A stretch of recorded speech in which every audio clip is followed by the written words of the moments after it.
बच्चों, तो तैयार हो जाइए हमारा नया लेक्चर पढ़ने के लिए। आज हम लोग पढ़ने जा रहे हैं चैप्टर 3 का लेक्चर नंबर 4 और आज हम पढ़ेंगे बहुत ही इंपॉर्टेंट टॉपिक है। इसके प्रीवियस वीडियो में हम लोगों ने पढ़ा था ओम का नियम क्या होता है और आज हम ओम के नियम का निगमन भी करेंगे जो बहुत ही बोर्ड के एग्जाम के दृष्टि से बहुत ही इंपॉर्टेंट है।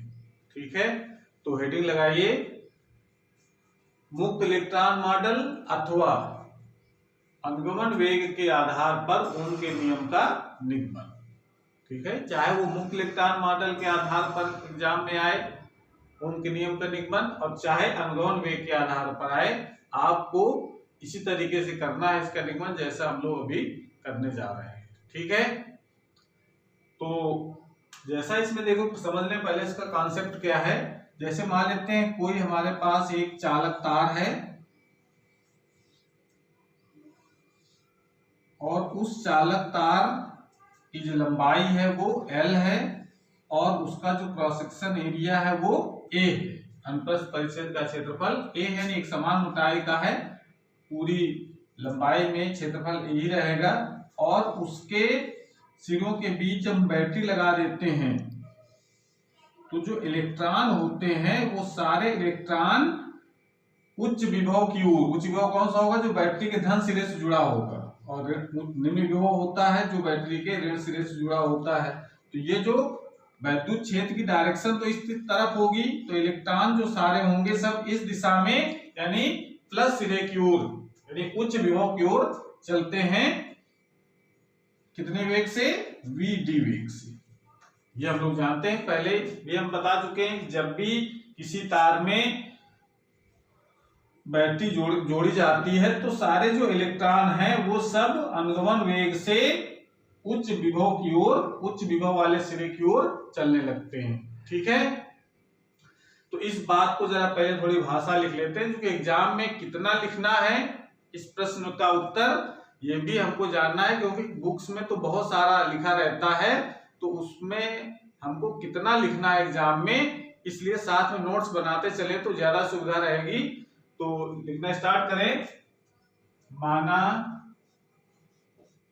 चालक तार की लंबाई L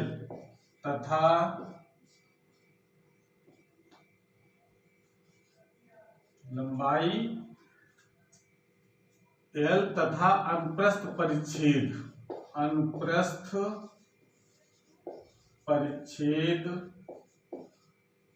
का क्षेत्रफल, अनुप्रस्थ परिच्छेद का क्षेत्रफल A है। तार में प्रत्येकांक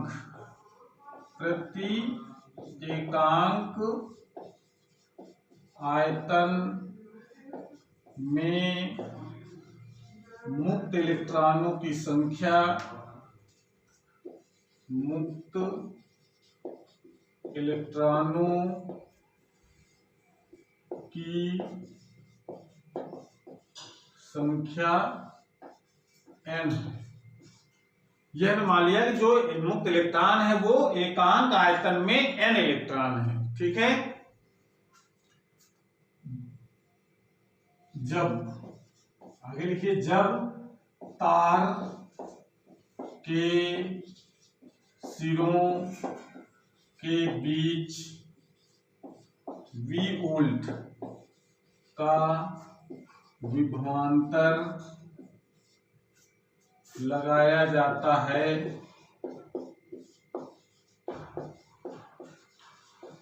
तो तार के मुक्त इलेक्ट्रॉन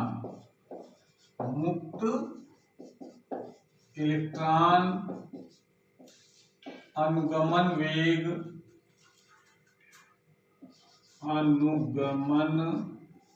वेग v/d से गति करते हैं। गति करते हैं, यानी किस दिशा में गति करेंगे, उच्च विभव के सिरे की ओर गति करते हैं, तो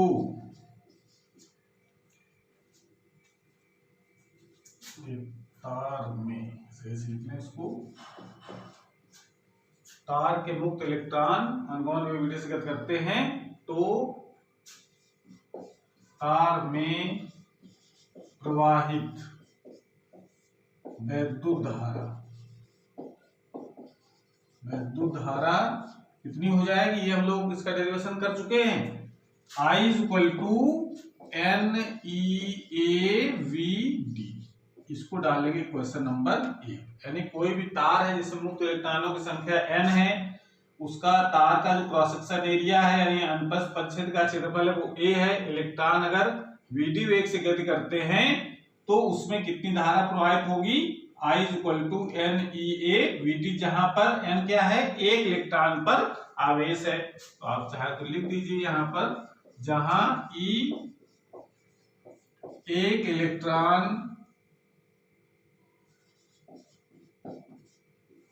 इलेक्ट्रॉन पर आवेश, ठीक है। अब आगे देखो, अगर हम इतनी धारा प्रवाहित हो रही है, जब हमने विभवांतर लगाया तो वैद्युत क्षेत्र कितना उत्पन्न हो गया, तो यहां पर आप लिख सकते हैं तार के प्रत्येक बिंदु पर उत्पन्न वैद्युत क्षेत्र कितना हो जाएगा, वैद्युत क्षेत्र E is equal to V/L, ठीक है। यानी तार की लंबाई कितनी है और कितने वोल्टेज लगाया गया है, यानी कितना विभवांतर लगाया गया है, तो ये हम लोग E is equal to V/L से निकाल सकते हैं। उसके बाद जब इतना वैद्युत क्षेत्र उत्पन्न हो गया तो बल कितना लगेगा चलने के लिए इलेक्ट्रॉनों को, भाई इलेक्ट्रॉन जब चल रहे हैं, यहां पर चित्र देख लीजिए, हम इसको बनाए देते हैं वही चित्र। ये इलेक्ट्रॉन बैटरी लगाई हमने सिरे पर, ये धन सिरा है और ये ऋण वाला सिरा है, इसकी लंबाई है L। तो वैद्युत क्षेत्र जो होगा वो प्लस से माइनस की तरफ हो जाएगा, वैद्युत क्षेत्र डायरेक्शन तो ये होगी। जो इलेक्ट्रॉन चलेंगे वो किस दिशा में चलेंगे, वैद्युत क्षेत्र की विपरीत दिशा में, और कितने वेग से चलेंगे, अनुगमन वेग से, ठीक है। अनुगमन वेग Vd से चलते हैं वो, तो इतना वैद्युत क्षेत्र उत्पन्न हो जाएगा। तो वैद्युत क्षेत्र जब उत्पन्न हो जाएगा तो इलेक्ट्रॉन पर कितना बल कार्य करेगा, तो लिख सकते हैं आप, यदि नहीं, इसमें लिख सकते हैं वैद्युत क्षेत्र के कारण, वैद्युत क्षेत्र E लिख दीजिए, हाँ, वैद्युत क्षेत्र E के कारण, वैद्युत क्षेत्र E के कारण प्रत्येक इलेक्ट्रॉन पर लगने वाला बल कितना हो जाएगा, बल F is equal to QE होता है, तो इलेक्ट्रॉन पर है तो इलेक्ट्रॉन का आवेश इंटू वैद्युत क्षेत्र, ये हो जाएगा। अगर E का मान हम यहां लगा देते हैं तो F इज इक्वल टू कितना हो जाएगा, EV/L, ये हो सकता है, ठीक है। यदि एक इलेक्ट्रॉन का द्रव्यमान, यदि एक इलेक्ट्रॉन का द्रव्यमान m है, तो यदि इलेक्ट्रॉन का द्रव्यमान अगर m है और उस पर बल लग रहा है F, equal to EV upon L.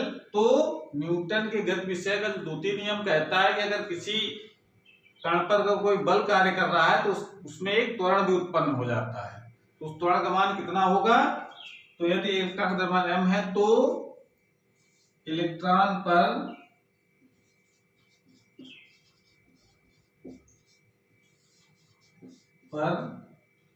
कार्य करने वाला बल, कार्य करने यूनिट इसमें सुधार करना है। यदि एक इलेक्ट्रॉन का द्रव्यमान m है तो इलेक्ट्रॉन में उत्पन्न त्वरण, इलेक्ट्रॉन में उत्पन्न त्वरण कितना हो जाएगा? तो A इक्वल टू लिख सकते हैं F अपॉन m। ये फार्मूला होता है, इसको नोट कर लें, फिर आगे चलते हैं।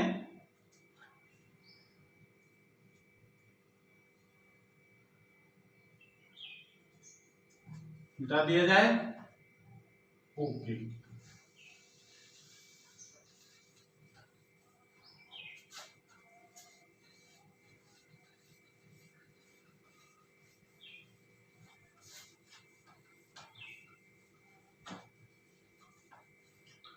तो A इक्वल टू कितना हो जाएगा?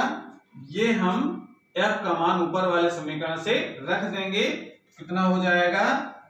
EV अपॉन L और इंटू M, इतना त्वरण कार्य करेगा। इसको डालेंगे समीकरण नंबर 2।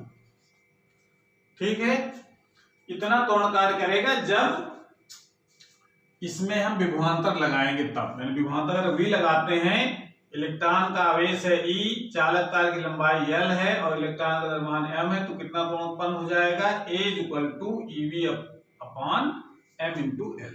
ठीक है, और ये जानते हैं कि जब किसी कण पर जब त्वरण उत्पन्न होता है तो उसका वेग लगातार बढ़ता है। ठीक है ना? लेकिन ये हमने बता चुके हैं कि जब भी वैद्युत क्षेत्र लगाया जाता है या विभवांतर लगाते हैं तो इलेक्ट्रॉन का वेग भाई नियम के साथ त्वरण कार्य कर रहा है तो वेग लगातार बढ़ेगा, लेकिन ऐसा नहीं होता है।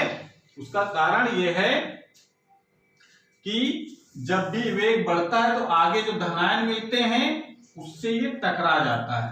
जो वेग हमारा है, जो इतने वेग से चल रहा है, ये यहां से टकराया, टकराने के बाद वेग हो गया उसका 0।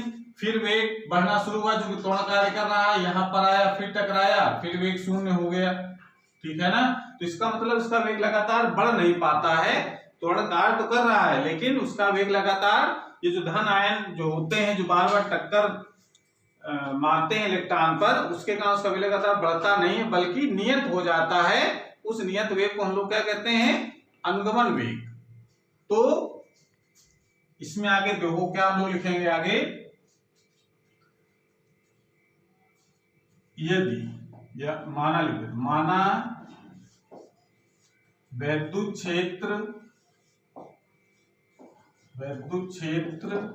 की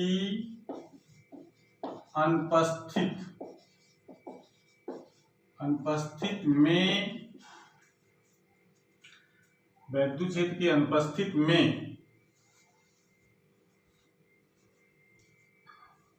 इलेक्ट्रॉन का वेग, माना वैद्युत क्षेत्र की अनुपस्थित में एक इलेक्ट्रॉन, अब एक इलेक्ट्रॉन लेकर चल रहे हैं पहले हम, उसके बाद फिर हम सब इलेक्ट्रॉनों के लिए निकालेंगे। माना वैद्युत क्षेत्र की अनुपस्थित में एक इलेक्ट्रॉन का ऊष्मीय वेग, ये जानते हैं वैद्युत क्षेत्र जब नहीं लगा होता है तो इलेक्ट्रॉन कितने वेग से चलते हैं? 10⁵ मीटर पर सेकेंड वेग से, उसी को हम लोग कहते हैं ऊष्मीय वेग। तो वैद्युत क्षेत्र की अनुपस्थिति में एक इलेक्ट्रॉन का ऊष्मीय वेग U1 है,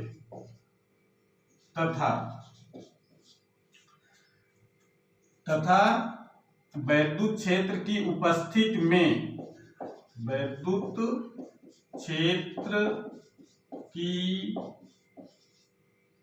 क्षेत्र की उपस्थिति में इलेक्ट्रॉन की धन आयन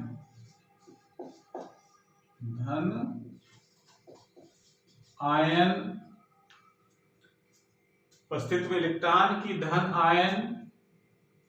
आयन से दो क्रमागत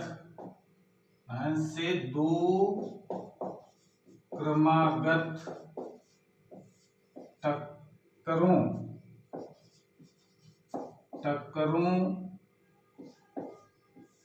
के बीच का समय अंतराल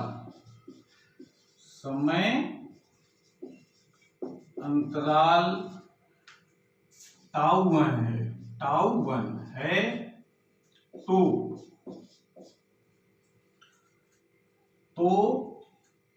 अगर हम ये मान देखें, इसमें एक भाषा को समझ लें पहले। अगर हमने ये जो जानते हैं कि वैद्युत क्षेत्र की अनुपस्थिति में जब वैद्युत क्षेत्र नहीं लगाया गया था, यानी बैटरी नहीं लगाई गई थी, तब क्या था, उसका जो ऊष्मीय वेग से वो गति कर रहे थे, जिनका एक इलेक्ट्रॉन का वेग हमने मान लिया है u1 है। और वैद्युत क्षेत्र की जब हमने उपस्थिति की यानी बैटरी लगाई, तो इलेक्ट्रॉन जो है वो धन आयनों से दो बार टकराए, भाई एक टक्कर और दूसरी टक्कर, ठीक है ना। दो क्रमागत टक्करों के बीच का जो समय अंतराल है वो हमने मान लिया है टाउ1, ठीक है। तो ये जो टकराने से पहले मान लो यहाँ पर जैसे आया, यहाँ टकराया, उसका वेग हो गया 0, तो 0 वेग हो गया, यानी आप कौन से वेग से चलना स्टार्ट करेगा, ऊष्मीय वेग से। ऊष्मीय वेग ये उसका प्रारंभिक वेग हो गया, फिर त्वरण कार्य कर रहा है, वेग लगातार बढ़ता गया और जब दूसरी टक्कर होने का नंबर आया, यानी टकराने से पहले उसका वेग कितना हो गया, ये हमको ज्ञात करना है, ठीक है ना। तो ये जो हमने लिखा है यहाँ पर कि वैद्युत क्षेत्र की उपस्थिति में इलेक्ट्रॉन की धन आयनों से दो क्रमागत टक्करों के बीच का समय अंतराल टाउ1 है। तो वैद्युत क्षेत्र की उपस्थिति में, वैद्युत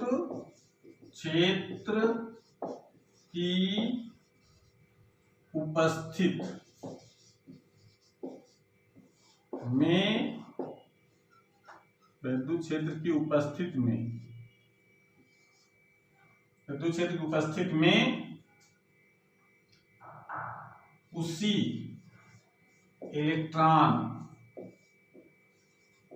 जो इलेक्ट्रॉन टकरा रहा है, एक इलेक्ट्रॉन की बात हो रही है, तो वैद्युत क्षेत्र की उपस्थिति में उसी इलेक्ट्रॉन का वेग बढ़कर कितना हो जाएगा, यानी दूसरी टक्कर से पहले कितना वेग हो जाएगा, बढ़कर वेग v1 बराबर कितना हो जाएगा, गति का जो समीकरण होता है पहला वाला है, पता है ना, v बराबर u प्लस at। v ये टकराने से पहले है, दूसरी टक्कर होने से पहले का वेग हो गया, ये इसका प्रारंभिक वेग है u। तो जब टकराने के बाद जो वेग स्टार्ट होगा वो कौन सा होगा, जो वैद्युत क्षेत्र की अनुपस्थिति में जो वेग था उतने वेग से स्टार्ट होगा चलना। भाई ये वेग तो कभी खत्म होता ही नहीं है, ये तो इसका वेग तो लगातार बना ही रहता है, उसमें वेग कभी भी एक इलेक्ट्रॉन का शून्य नहीं होता, औसत वेग शून्य होता है सभी इलेक्ट्रॉनों का, ठीक है।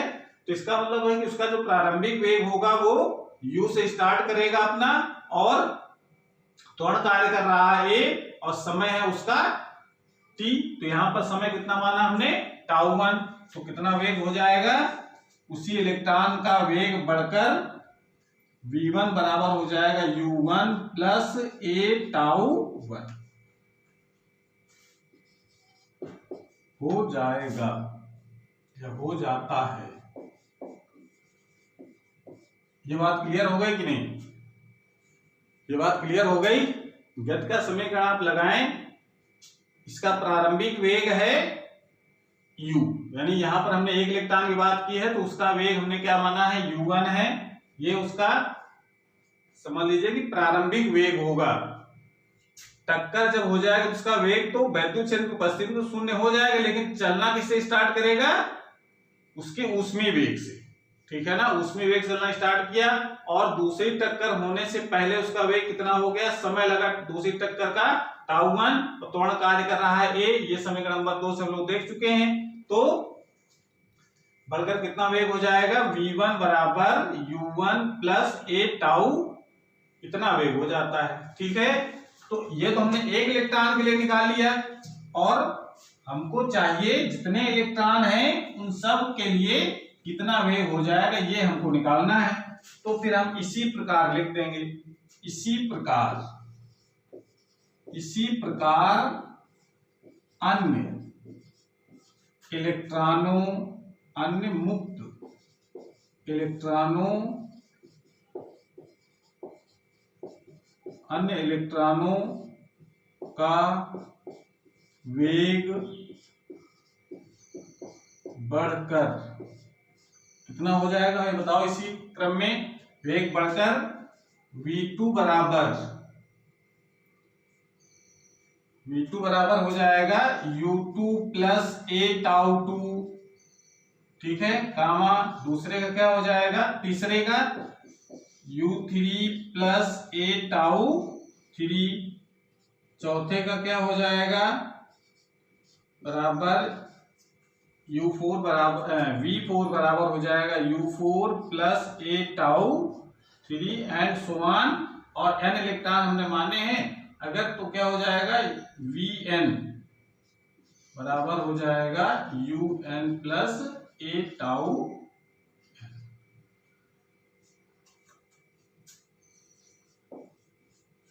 हो जाएगा।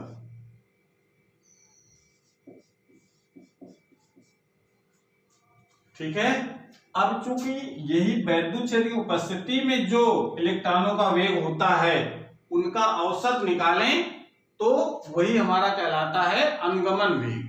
तो क्या लिखेंगे, आगे इसकी भाषा लिख लीजिए एक लाइन में, इसी वेग, यानी इसको इस प्रकार से लिखो, अनुगमन वेग की परिभाषा के अनुसार, अनुगमन वेग की परिभाषा से Vd बराबर कि जितना वेग सभी इलेक्ट्रॉनों का है उनका औसत निकालेंगे। तो औसत निकालेंगे तो क्या आ जाएगा, v1 plus v2 plus v3 plus and so on vn upon, यानी उनका औसत वेग ही अनुगमन वेग कहलाता है। ये हम लोग परिभाषा में पढ़ चुके हैं। अनुगमन वेग की परिभाषा से Vd का मान हो जाएगा उन सब वेगों का औसत। ठीक है, इसको नोट कर लें और ये v1 v2 के मान रख करके इसको सॉल्व करेंगे। फिर नोट कर लीजिए,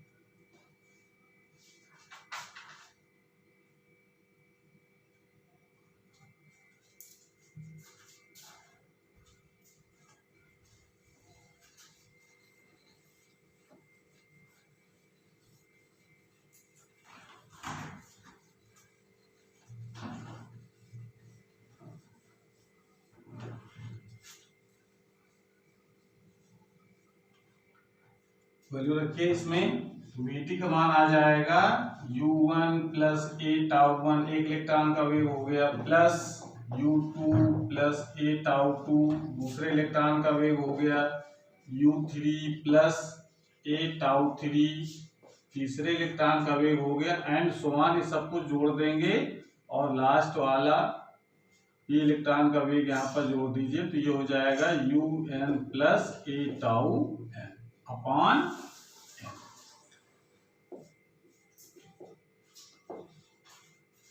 अब थोड़ा इसको सिंप्लीफाई करो तो लिख सकते हैं u1 plus u2 plus u3 plus and so on un upon n, ये लिख सकते हैं। और इसमें कॉमन लिया जा सकता है a का, तो τ1 plus τ2 plus τ3 and so on τn upon ये हो जाएगा। अब देखिए यहाँ पर फिर एक कॉन्सेप्ट जो हम पहले पढ़ चुके हैं कि ऊष्मीय वेगों का औसत मान हमेशा शून्य होता है। तो ये तो पार्ट हो जाएगा शून्य और ए की जगह ए आ जाएगा। और ये क्या है कि इलेक्ट्रॉनों की धनायनों से दो क्रमागत टक्करों का औसत समय अंतराल है, जिसको हम लोग क्या कहते हैं, श्रांतिकाल। तो श्रांतिकाल हो जाएगा ये टाउ, ठीक है ना। आप यहां लिख सकते हैं चूंकि U1 plus U2 plus U3 plus and so on ये होता है UN अपॉन n, ये होता है 0 तथा ये जो होता है tau one plus tau two plus tau three plus and so on tau n upon n, ये होता है टाउ के बराबर, जिसको हम लोग कहते हैं श्रांतिकाल। ये पढ़ चुके हैं सब लोग इसके पहले वाले वीडियो में। तो Vd का मान कितना आ गया, इसलिए Vd बराबर हो जाएगा a टाउ, ठीक है। इसको डालेंगे समीकरण नंबर 3। अब जरा समीकरण 2 से a का मान समीकरण 3 में रखने पर तो कितना हो जाएगा, Vd बराबर हो जाएगा a का मान समीकरण नंबर 2 में कितना था, कितना निकला था भाई, ये a इक्वल टू था f अपॉन m, या f की जगह लिखा गया था ev अपॉन lm, f की जगह कितनी वैल्यू थी a की, f की जगह ev, ठीक है। तो ये वैल्यू आप यहां लगा दीजिए, a की वैल्यू ev, ये v यहां पर वेग नहीं है, ये विभवांतर है, ev अपॉन ml और इंटू टाउ, ये ठीक है। तो ये वैल्यू जो हमने निकाल ली है, इस वैल्यू को डाल देंगे समीकरण नंबर 4। और अब हम क्या करेंगे, समीकरण 4 से Vd का मान, या एक चीज ये जो निकल करके आया है कॉन्सेप्ट, इसको भी जरा एक चीज बता देते हैं। ये जो निकल करके आया है ये भी काफी इंपॉर्टेंट है, कभी एग्जाम के लिए इतना ही पूछ लेते हैं कि अनुगमन वेग तथा विभवांतर के बीच संबंध बताइए क्या होता है, या संबंध स्थापित कीजिए। अगर ये आता है तो आपको यहीं से इसका उत्तर समाप्त हो जाएगा, फिर आगे करने की जरूरत नहीं है। तो अगर ये चीज क्या निकल करके आया है, यही अनुगमन वेग Vd तथा विभवांतर V के बीच संबंध है। ये भी एग्जाम में कई बार बोर्ड एग्जाम में पूछा गया है कि अनुगमन वेग तथा विभवांतर के बीच संबंध स्थापित कीजिए, तो आपको यहां तक करके छोड़ देंगे। अगर ओम के नियम का निगमन अगर आता है तो फिर इसके आगे हम और बढ़ेंगे, नोट कर लीजिए इसको।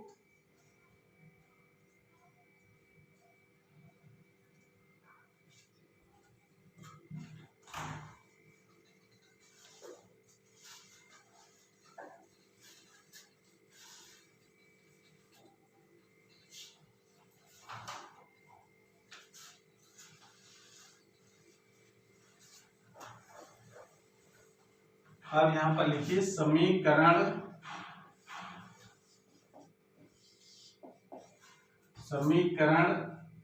1 में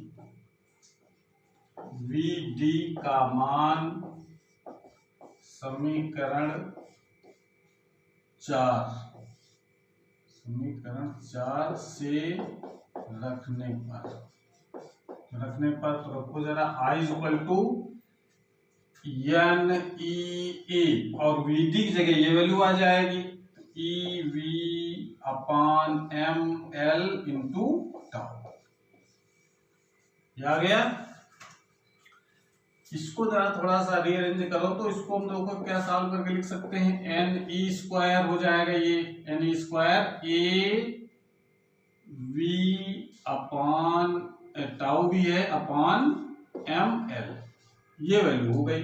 यहां से जरा हमको v अपॉन आई निकालो, पहचान करो यहां से v अपॉन आई, तो ये आई को उधर ले जाना है और बाकी सब पैरामीटर्स को इधर आ जाएंगे v को छोड़ करके, तो क्या आ जाएगा M L upon N E square A tau, ये आ गया। अब जरा इसको ध्यान से देखो, v अपॉन आई ये जो निकल करके आया है ये किस पर डिपेंड कर रहा है, M L upon N E square A tau पर। यानी अगर हम कह दें कि अगर ताप अगर नियत है तो ये जो सारे जो पैरामीटर्स लिखे हैं इसमें m क्या होता है, एक इलेक्ट्रॉन का द्रव्यमान, ठीक है, l है चालक तार की लंबाई, n है एकांक आयतन में मुक्त इलेक्ट्रॉनों की संख्या, E है एक इलेक्ट्रॉन पर आवेश, A है तार के अनुप्रस्थ परिच्छेद का क्षेत्रफल, टाउ है श्रांति काल यानी दो टक्करों के बीच का औसत समय अंतराल, ठीक है। तो अगर ताप अगर नियत हो यानी ताप अगर बदलेगा तब तो उसकी लंबाई भी चेंज हो जाएगी, उसका टाउ भी बदल जाएगा, उसका जो है ये ए का मान भी बदल जाएगा, एन का मान बदल जाएगा। लेकिन अगर ताप अगर नियत है तो ये पूरा जो टर्म लिखा गया है वो पूरा नियत हो जाएगा, ठीक है ना। तो लिख सकते हैं कि जहां M L upon N square A tau एक निश्चित ताप पर, एक निश्चित ताप पर एक नियतांक है, यानी ये भी कांस्टेंट रहेगा, इसके कोई पैरामीटर चेंज नहीं होंगे। ताप अगर चेंज नहीं होगा तो ये पूरा टर्म क्या हो जाएगा, कांस्टेंट हो जाएगा। तो जहां M L upon N square एक निश्चित ताप पर एक नियतांक है जिसे चालक तार का वैद्युत प्रतिरोध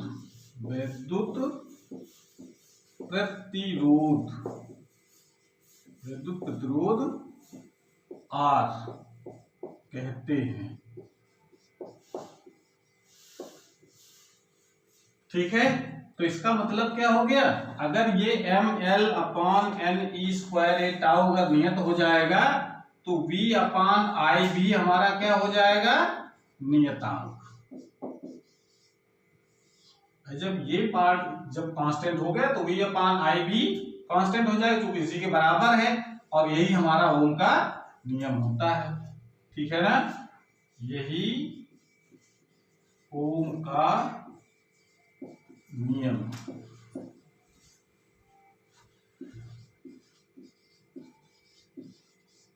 ठीक है। तो R की वैल्यू यहां से कितनी आ गई, हम R की वैल्यू लिख सकते हैं, इसको हम R कहते हैं वैद्युत प्रतिरोध। तो R इज इक्वल टू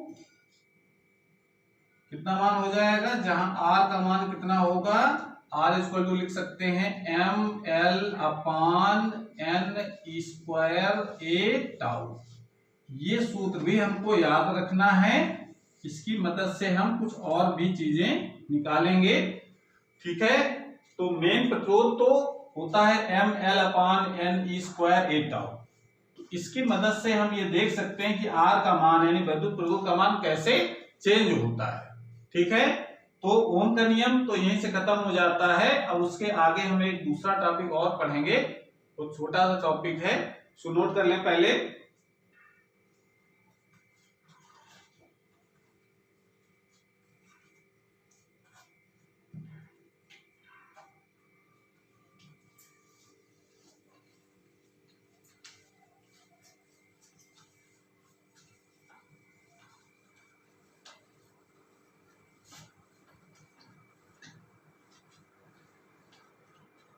जो R का जो मान आया है हमारा वो है R is equal to ml/n²a/τ।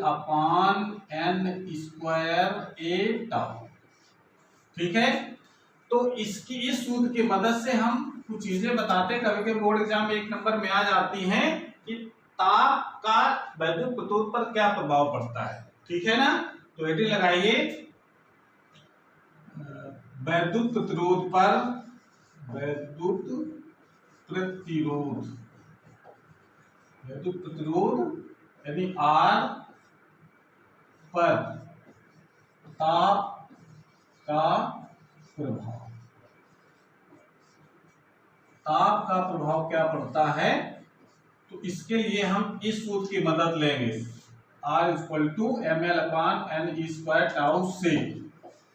Number 1, अब देखो इसमें जो धातुएं होती हैं, जानते हैं धातुओं में जो आवेश वाहक होते हैं वो मुक्त इलेक्ट्रॉन होते हैं, और जब हम टेम्परेचर बढ़ाते हैं तो उनकी संख्या में बहुत ज्यादा चेंज नहीं आता है, और चेंज आता है तो किसमें आता है, जब हम टेम्परेचर बढ़ाएंगे किसी भी धातु का तो उसका ये जो रिलैक्सेशन टाइम है यानी श्रांति काल है ये घट जाता है, क्योंकि जब हम टेम्परेचर बढ़ाएंगे तो मुक्त इलेक्ट्रॉनों का वेग बहुत बढ़ जाता है, और वेग जब बढ़ेगा नहीं, बाहर से जब उसमें ऊर्जा दी जाती है तो उसकी गतिज ऊर्जा बढ़ जाती है, गतिज ऊर्जा बढ़ेगी तो बहुत तेजी से गति करते हैं, गति करेंगे तो धन आयनों से बहुत जल्दी जल्दी टकराएंगे भी, और जल्दी टकराएंगे तो श्रांति काल क्या होगा, कम हो जाएगा, और श्रांति काल जब कम हो जाएगा तो वैद्युत प्रतिरोध क्या होगा, बढ़ता है। ठीक है ना, तो हम एक लाइन लिख सकते हैं यहाँ पर कि धातुओं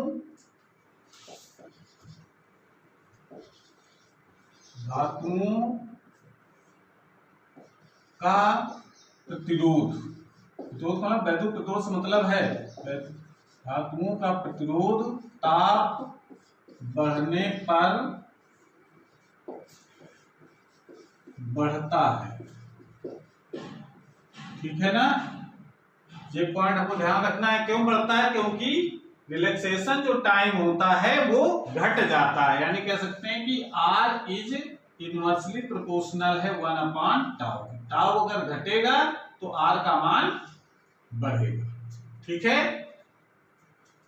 यदि इसमें एक सूत्र भी हम लोग लिख लेते हैं, यदि 0 डिग्री सेल्सियस पर, यदि 0 डिग्री सेल्सियस ताप पर वैद्युत प्रतिरोध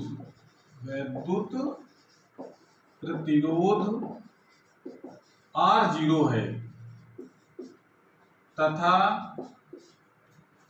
T डिग्री सेल्सियस पर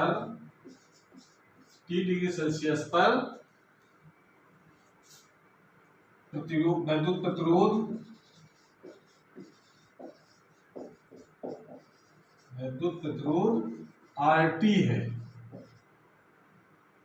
तो T डिग्री सेल्सियस पर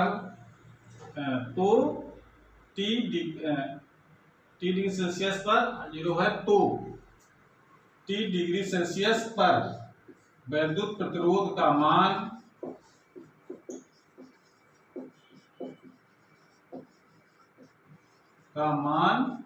निम्न सूत्र से ज्ञात करते हैं। सूत्र ये हमको याद रखना है, RT बराबर होता है R0 1 + α/T।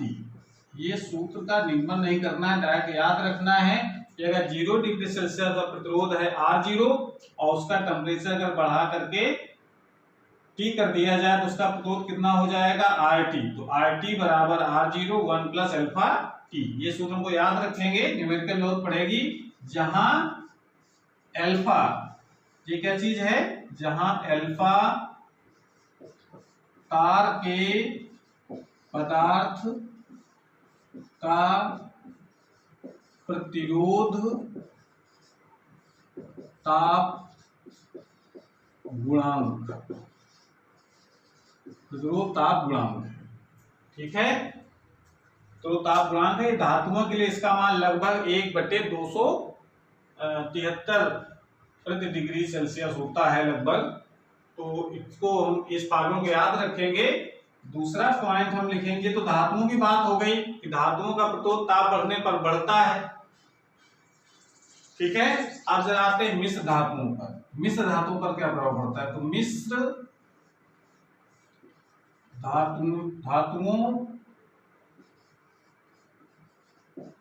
धातुओं जैसे, मिश्र धातुओं कौन सी होती हैं, जैसे मैग्नीन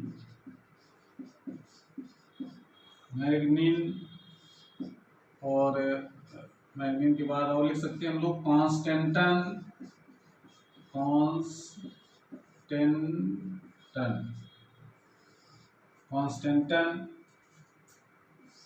ये मिश्र धातुएं हैं। तो मिश्र धातुओं का प्रतिरोध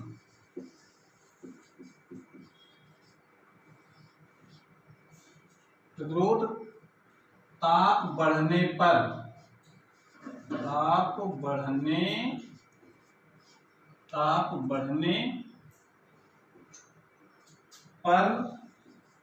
बढ़ता है। ये भी ताप बढ़ने पर बढ़ता है, परंतु कंडीशन वही है जो प्रतिरोध की थी, इसके धातुओं के लिए थी।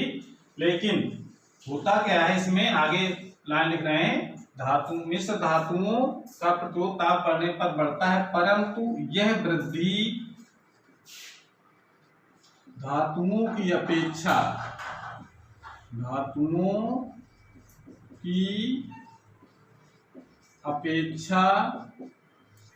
नगण्य होती है।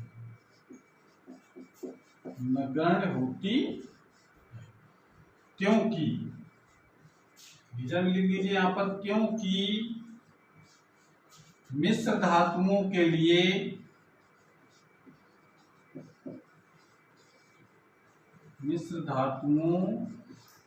के लिए अल्फा जो होता है वो लगभग 0 होता है। इसलिए अल्फा बहुत कम यानी लगभग 0 के बराबर होता है, इसलिए इसमें जो ताप वृद्धि होती है वो बहुत कम होती है। ये मान लिया जाता है कि मिश्र धातुओं में ताप वृद्धि 0 होती है, इतनी कम होती है, उसको हम लोग गणना नहीं करते हैं। यही कारण है कि मिश्र धातुओं के जो मानक प्रतिरोध होते हैं या प्रतिरोध वाष्प होते हैं वो बनाए जाते हैं, क्योंकि इस पर ताप का प्रभाव नहीं पड़ता है, और पड़ता भी है तो बहुत नगण्य, 0 के बराबर। ठीक है, नोट कर लें इसको।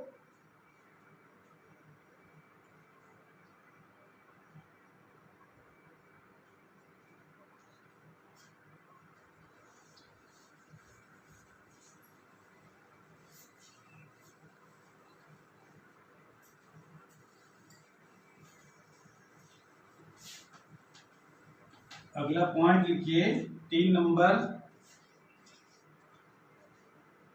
अर्धचालकों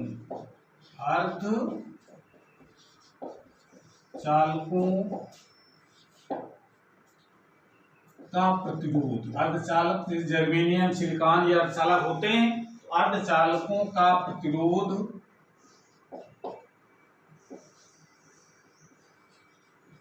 ताप बढ़ने पर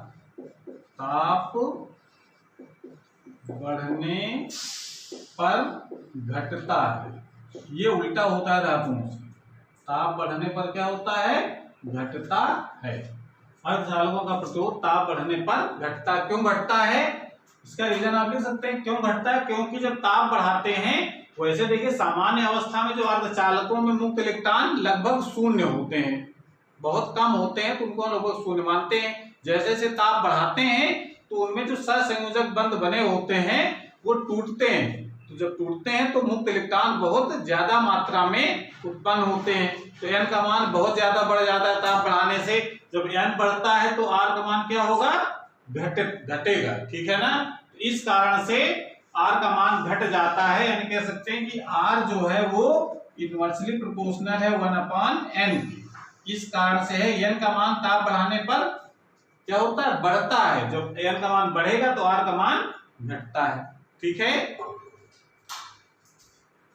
और दूसरा पॉइंट इसमें आप लिख सकते हैं, चौथा पॉइंट आप लिखिए आगे कि जो विद्युत अपघट्य होते हैं, विद्युत विद्युत अपघट्य, विद्युत अपघट्यों का प्रतिरोध, विद्युत अपघट्यों का प्रतिरोध भी ताप बढ़ने पर घटता है। इसमें भी वही प्रभाव होता है जो अर्धचालकों में होता है, क्योंकि आगे कारण लिख सकते हैं, क्योंकि ताप बढ़ने पर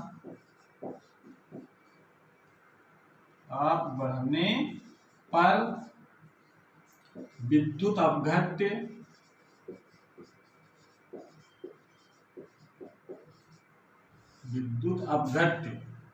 की श्यानता पढ़ चुके हैं 11th क्लास में। विद्युत अपघट्य की श्यानता घटती है, इसलिए श्यानता घट जाएगी तो जो आयन होंगे इसमें, धन आयन और ऋण आयन, उनको चलने की और स्वतंत्रता मिल जाएगी। इस कारण उसका प्रतिरोध कम हो जाएगा। ठीक है ना। तो ये आप याद रखेंगे पॉइंट जो हमने लिखवाए हैं। ये कभी कभी बोर्ड एग्जाम पूछा जाता है कि प्रतिरोधों पर जो है ताप का क्या प्रभाव पड़ता है। अलग अलग पदार्थ हैं, चालक पदार्थ हैं, विशिष्ट ये वाले हैं, अर्धचालक हो गए या मिश्र धातुएं हो गई या विद्युत अपघट्य हो गया, इस पर ताप का क्या प्रभाव पड़ता है। तो ये पॉइंट आप याद रखेंगे। ठीक है। तो अगर ये हमारा वीडियो पसंद आया हो तो इसको लाइक जरूर करें, और अगर अभी तक ये चैनल सब्सक्राइब नहीं किया है तो पहले चैनल सब्सक्राइब कर लें, जिससे जो नए वीडियो अपलोड हों उसकी नोटिफिकेशन आपके पास सबसे पहले पहुंचे। तो आज की क्लास हमारी यहीं पर समाप्त होती है। शेष हम लोग अगली क्लास में पढ़ेंगे। Thank you.